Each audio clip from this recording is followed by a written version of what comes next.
Hola chicos, ¿cómo están? Hoy vamos a hablar un poquito de la fisiopatología del estrés.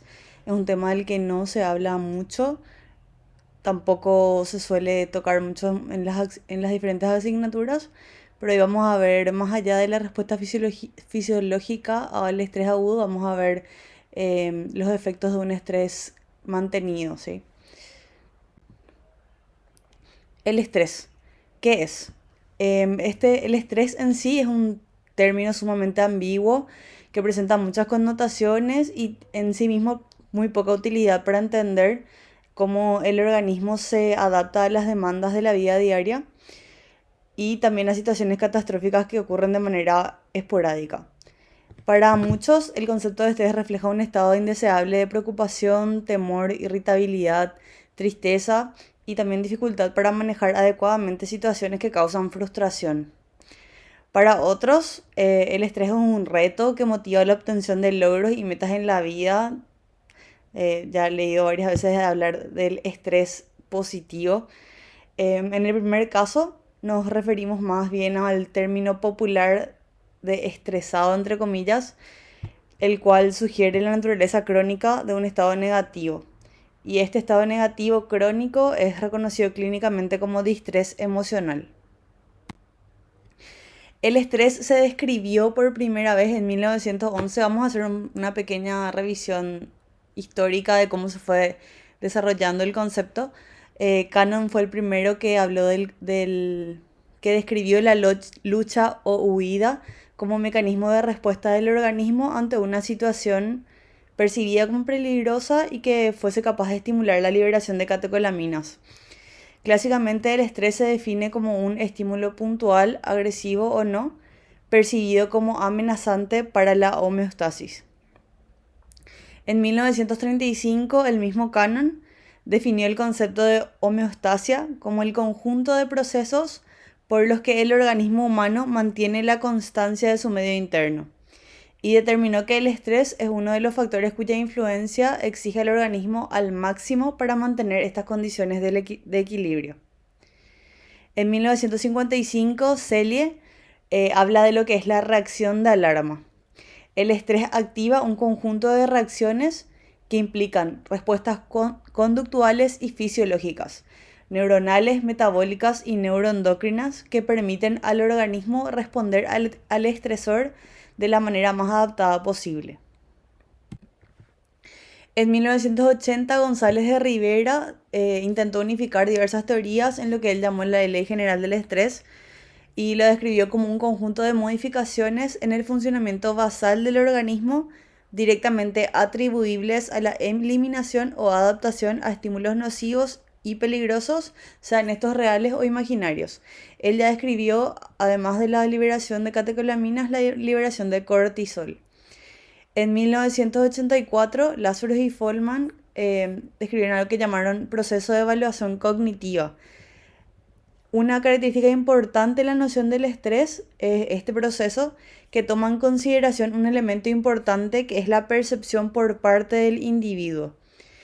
El estrés psicológico, según Lazarus y Folman, es originado por estresores externos o internos y está sujeta a una evaluación cognitiva llamada appraisal, que es la interacción entre una amenaza externa, la evaluación cognitiva de la amenaza externa realizada por el individuo, que se llama appraisal primario, y los recursos personales percibidos por el individuo que él tiene para enfrentar esta amenaza. Esto se llama appraisal secundario, ¿sí? Teniendo en cuenta las múltiples definiciones existentes de estrés, podemos tomar esta como una más completa. Entonces decimos que el estrés es la respuesta fisiológica, psicológica y conductual de un sujeto que busca adaptarse y reajustarse a presiones tanto internas como externas, y es un comportamiento innato ante una situación de amenaza que implica una respuesta sistémica y que sostenida a largo plazo se considera un factor de riesgo para el desarrollo de enfermedades crónicas. Con respecto a la respuesta emocional al estrés, esta está caracterizada por sensaciones o síntomas de ansiedad, irritación, ira y cólera, preocupación, tristeza, pánico y estados de desesperanza. los que generalmente son de naturaleza transitoria. El ingrediente principal de la respuesta emocional al estrés es de naturaleza cognitiva, por el hecho de que el estímulo externo deberá ser percibido por el individuo como estresante. Este es el modelo que nos habían descrito Lazarus y Folkman, que propone que en respuesta a un estímulo externo de naturaleza estresante, el individuo evalúa cognitivamente la posible amenaza que este evento representa, que era la evaluación primaria, y los recursos propios o su propia capacidad para responder a este estímulo, que es la evaluación secundaria. Este proceso de evaluación cognitiva, primario y secundario, determinan la forma e intensidad de la reacción emotiva en relación al estímulo externo. Los investigadores interesados en la respuesta emocional del estrés fijan su interés en eventos que ellos llaman estresantes de carácter universal. Seleccionan esas situaciones que generalmente afectan psicológicamente a la gran mayoría de las personas. Entre estas se describen el divorcio, encarcelamientos, evaluaciones académicas, pérdida de seres queridos, cuidados permanentes de familiares con discapacidad física y el diagnóstico de enfermedades terminales, entre muchísimos otros. Ante este tipo de eventos, es muy importante mencionar que la evaluación cognitiva por parte del individuo generalmente varía muchísimo dependiendo de los rasgos de personalidad, la autoeficacia percibida, la experiencia previa con el estímulo estresante y el nivel de soporte social. También se descubrió que tienen que ver los estilos de afrontamiento y la disponibilidad económica. Todos estos son factores que determinan la respuesta individual a estas situaciones estresantes. El análisis del estresor, entonces ya más concretamente, se descompone en tres fases: la recepción del estímulo y el filtro de las informaciones sensoriales que ocurren en el tálamo, la programación de cuál va a ser la reacción a este estímulo estresante que ocurre en el córtex prefrontal, que toma las decisiones, presta atención a la situación y se encarga de la memoria a corto plazo, y el sistema límbico, que hace un análisis comparativo entre la nueva situación que se está viviendo y los recuerdos. Entonces la respuesta generada se hará en función a la experiencia con estímulos similares. Y en el tercer paso se llega por fin a la activación de la respuesta del organismo. Esta activación empieza en la amígdala y luego al hipocampo y pone en acción al complejo hipotálamo hipoficiario. Abordando ya lo que es la respuesta fisiológica al estrés, se describe como síndrome general de adaptación, que fue descrito por Cannon, que también se conoce como fight or flight o lucha y huida. Esta respuesta fisiológica se compone de tres etapas: alarma o alerta, resistencia y agotamiento. La primera fase, que es descrita como alarma o alerta, es la respuesta inmediata al estresor. El hipotálamo estimula la médula suprarrenal, que lleva a la secreción de adrenalina, aumenta la frecuencia cardíaca, ocurre vasodilatación y también aumenta la vigilancia. Está mediada también por la liberación de noradrenalina. La segunda fase es la fase de defensa o resistencia, que se activa solamente si el estrés se mantiene. Esta vez ya en la zona fasciculada de las glándulas suprarrenales secretan cortisol. El papel de este es mantener el nivel constante de glucosa sanguínea para nutrir a su vez a los músculos, el corazón, el cerebro.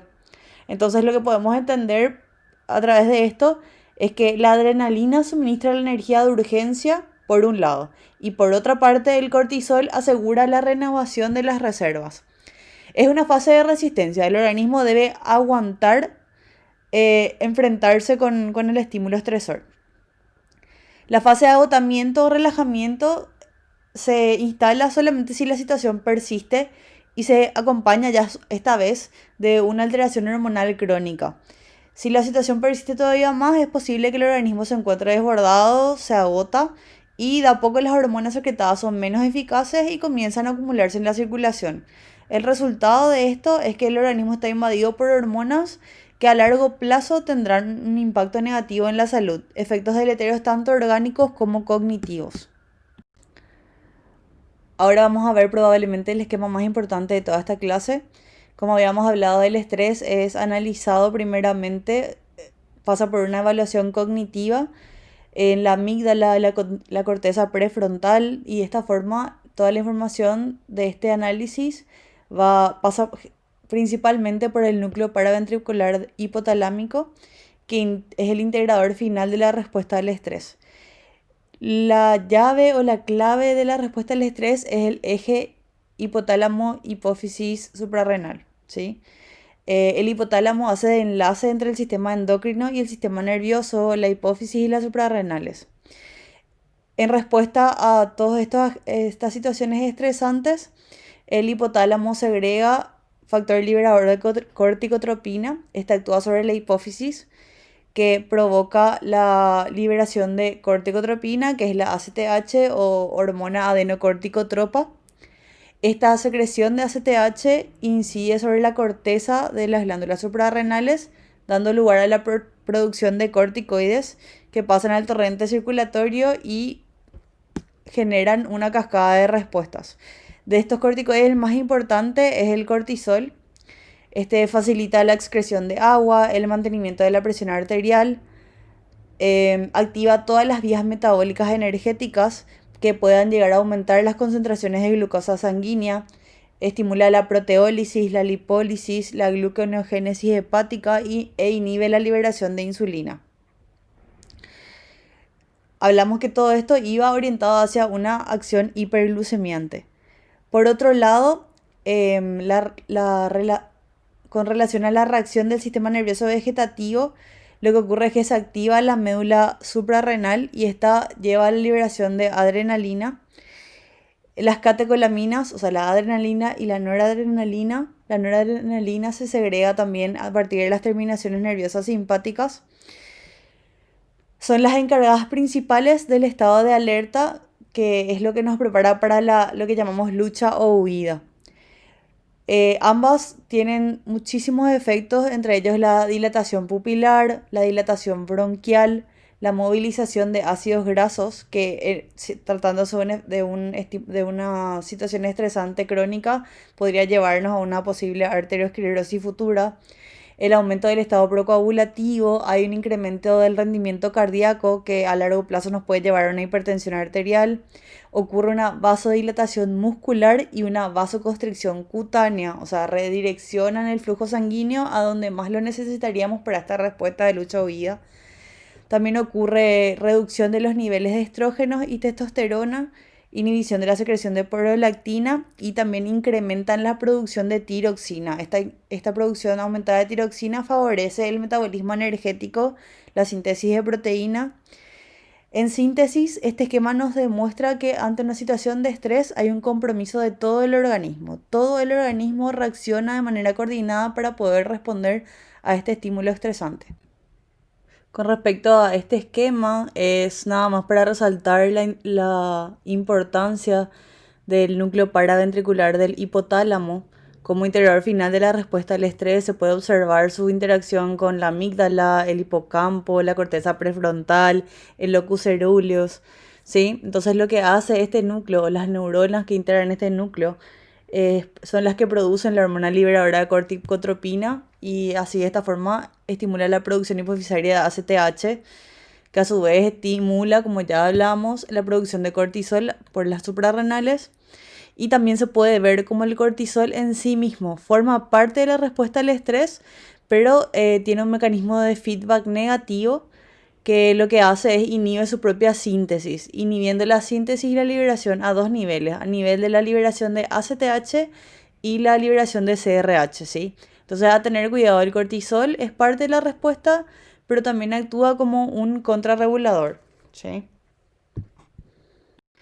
Este es un esquema que puede parecer muy engorroso, pero que nos muestra las interregulaciones entre los ejes corticotrópico, que es el eje de la columna izquierda, el gonadotrópico, que es el eje central, y noradrenérgico, la columna derecha, ¿sí? Podemos ver que el eje gonadotrópico, la columna central, lo que hace es la GnRH estimula la secreción de FSH y LH, que produce estrógenos, ¿sí? La liberación de estrógenos. Entonces, este gonadotrópico a través de los estrógenos es globalmente estimulador del eje córtico-trópico. ¿Cómo vemos eso?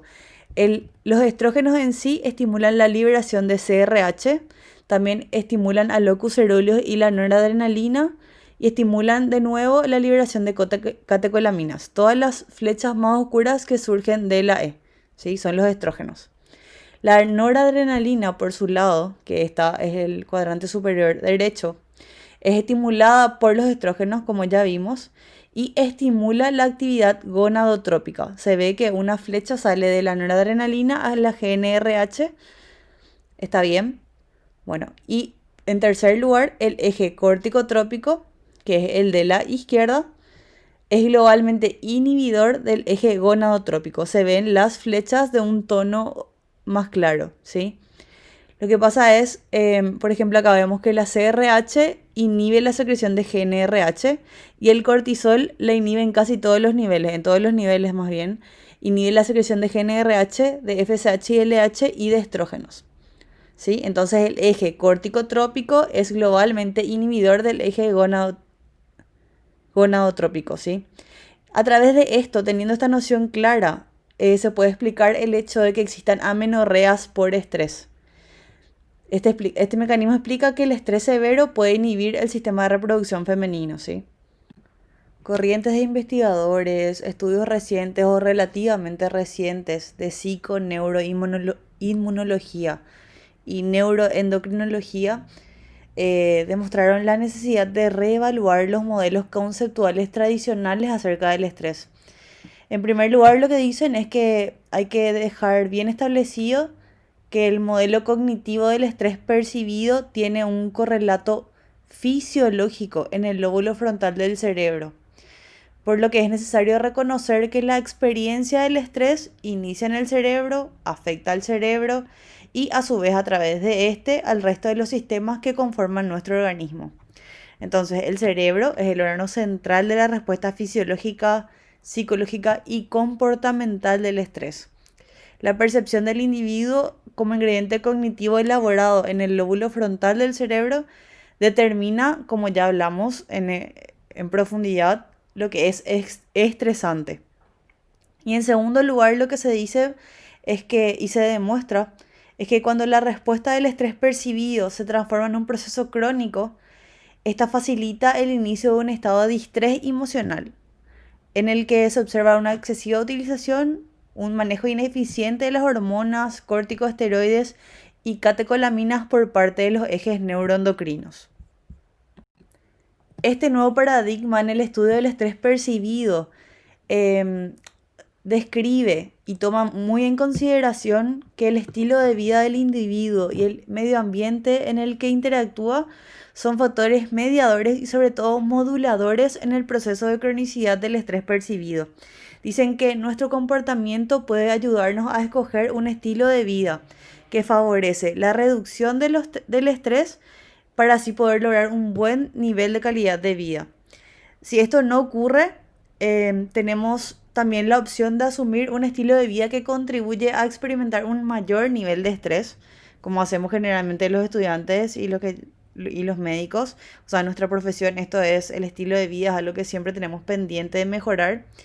Y dice que el estilo de vida que elijamos contribuye a experimentar un mayor nivel de estrés y desarrollar un patrón conductual caracterizado por reacciones emocionales y síntomas de estrés crónico, como por ejemplo el consumo de tabaco, el excesivo consumo de alcohol, el excesivo consumo de calorías y grasas saturadas, la falta de entrenamiento físico, largas horas de trabajo, aislamiento y una falta de actividades relacionadas con la relajación y el descanso corporal. Fíjense, chicos, que ustedes como estudiantes ya cumplen gran cantidad de estos ítems que nos llevan a desarrollar un ciclo de un estilo de vida tendiente a un estrés crónico. Esta, entre comillas, nueva visión llevó a que se desarrolle una corriente de estudios que se denomina neuroendocrino-inmunología o también neuroendocrino-psicoinmunología, que nos hace apreciar la naturaleza multidireccional de las interacciones entre el estresor, el cerebro y los sistemas endocrinos e inmunes. corresponde al estudio de la interacción entre la conducta, la función neural, endocrina y las respuestas inmunológicas. Estos 4 sistemas son los que están organizados para proteger al organismo con el propósito de mantener el equilibrio homeostático y sobre todo mantenerlo ante una situación aguda de estrés, ¿verdad? Pero irónicamente son estos mismos sistemas los que contribuyen a crear un desbalance bioquímico durante la experiencia del estrés crónico. Ahora vamos a abordar un poco más concretamente los efectos del estrés sobre el sistema inmune. Recordemos que la amplia inervación anatómica que tiene el sistema nervioso simpático sobre los órganos linfoides, que las células del sistema inmune tienen receptores de membrana para neuropéptidos y neurotransmisores como la noradrenalina y también para hormonas endocrinas.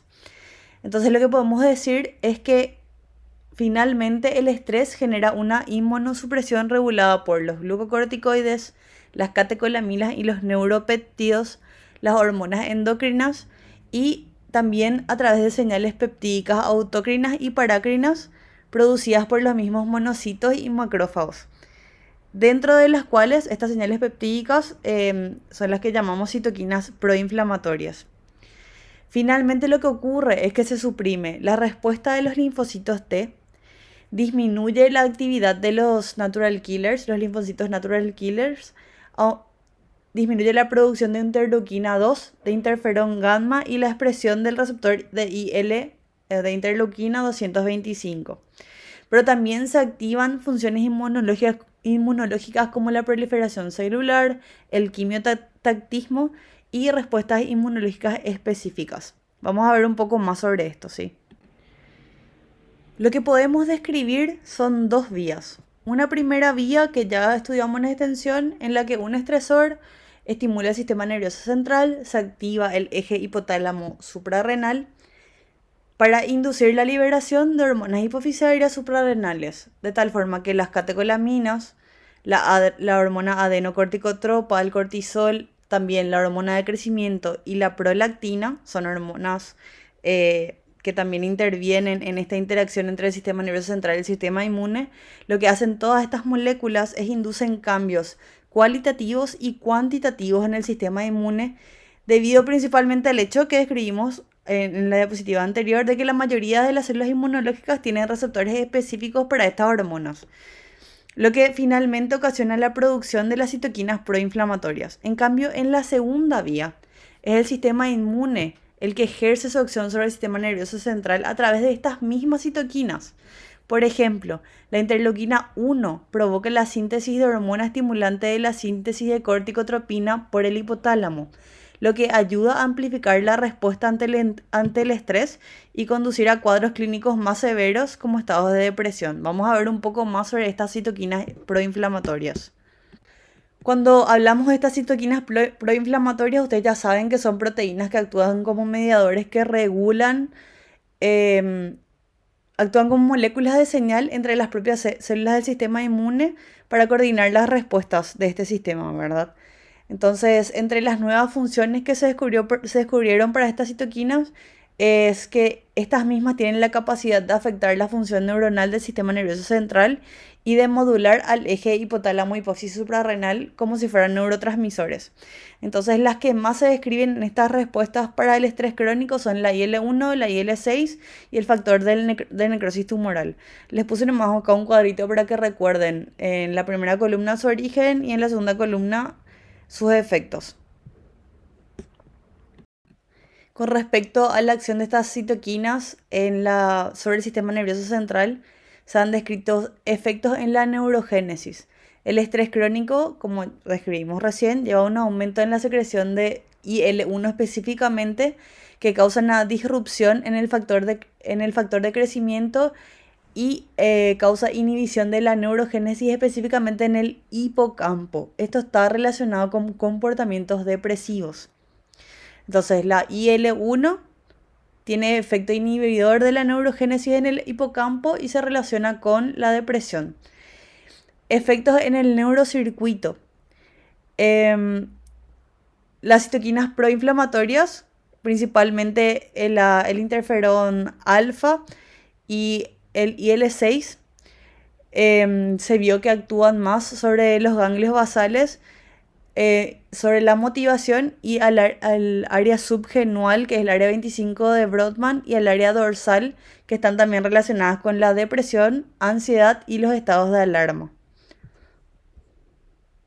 Estas alteraciones de la función inmune se han asociado a estados de depresión, eh, como ya vimos, a través del estado de inmunosupresión por disminución de las células, de la actividad de las células de natural killer, de los linfocitos, y por el aumento de citoquinas proinflamatorias como la IL-1, IL-6 y el factor de necrosis tumoral, sobre todo el alfa.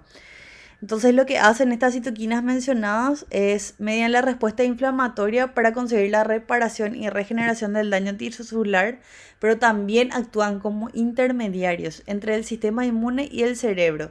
Y lo que hacen es coordinan cambios comportamentales que son necesarios para lograr la recuperación del organismo. Entonces, cuando hay procesos de activación inmunológicas que no son regulados o se inducen de forma crónica, como sería el caso de patologías inflamatorias, autoinmunes, el estrés crónico, esta inflamación sistémica es la que puede inducir al individuo a estados psicopatológicos como la depresión o comportamientos tipo depresivos, disfunción cognitiva. Entonces, este tipo de información ya más concreta es lo que nos permite llegar a la conclusión de que este sistema inmune hiperactivado o de manera crónica está involucrado en la etiopatogénesis de patologías mentales, ¿sí?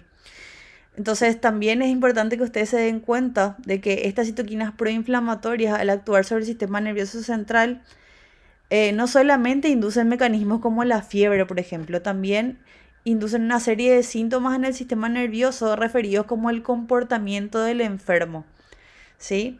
Que es, lo que hace es que la persona esté asténica, con poca energía, entonces el organismo puede redireccionar su energía a la reparación del daño orgánico, que la situación estresante o la patología ha producido.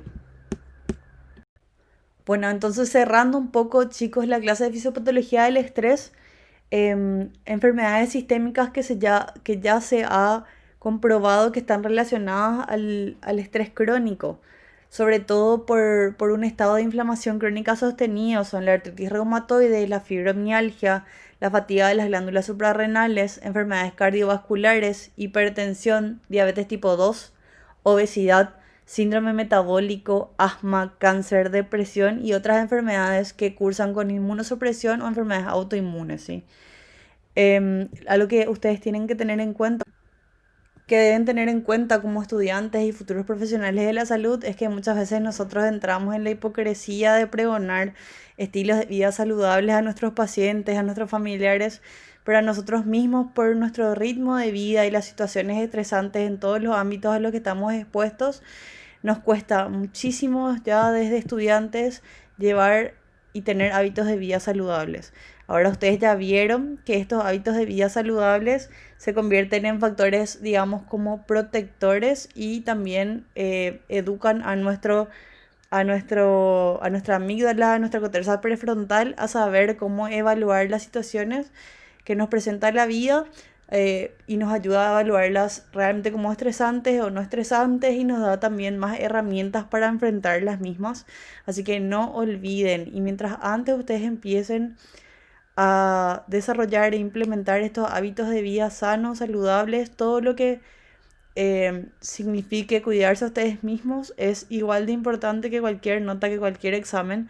Siempre tienen que llevarlo con equilibrio, con calma y con mucha responsabilidad, pero no se olviden de la importancia de ser un ser humano íntegro, y del ejercicio, la comida saludable, tener un hobby estructurado de manera organizada, que es lo que les va a ayudar a salir adelante y que puedan ustedes ser individuos realmente saludables en el futuro, ¿sí?